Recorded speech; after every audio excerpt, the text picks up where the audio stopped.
ഇപ്രാവശ്യം ജിപാറ്റും നൈപ്പറൊന്നും എനിക്ക് അറ്റംപ്റ്റ് ചെയ്യാൻ പറ്റിയിട്ടില്ല.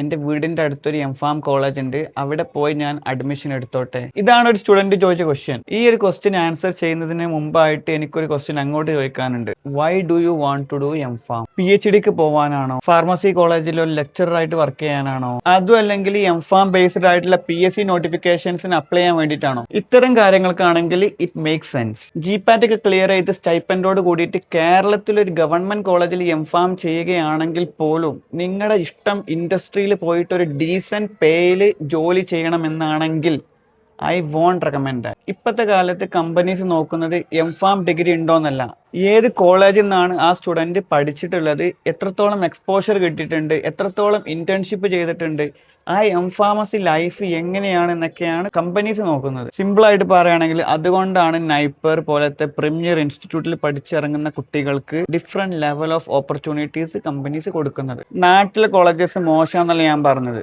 വെറുതെ 2 കൊല്ലം പോയി പഠിച്ചിട്ട് പിന്നെ പറയാൻ നിൽക്കരുത് 2 കൊല്ലം പോയി പൈസ പോയി വീണ്ടും ഫാർമസിയിലോട്ട് പോയി വർക്ക് ചെയ്യുക, ഫാർമസിക്ക് സ്കോപ്പില്ല, എടുക്കണ്ടായിരുന്നു, അങ്ങനെയുള്ള തോട്ട്സ് ഒക്കെ വരും. കാരണം നമ്മൾ ഒരു റൈറ്റ് പാത്ത് ചൂസ് ചെയ്തിട്ടില്ലെങ്കിൽ you will get all these kind of thoughts. അപ്പോൾ എംഫാം ചെയ്യുന്നതിന് മുമ്പായിട്ട് നിങ്ങൾ മനസ്സിലൊരു കാര്യം ചോദിക്കുക, ഈ ഒരു എംഫാം ഞാൻ ചെയ്യുമ്പം, ഈ ഒരു സ്ഥലത്ത് നിന്ന് ഞാൻ ചെയ്യുമ്പം ഇതെനിക്ക് എവിടെയാണ് എത്തേണ്ടത്, അവിടെ അത് എത്തിക്കോ ഇല്ലയോ? ഓക്കെ.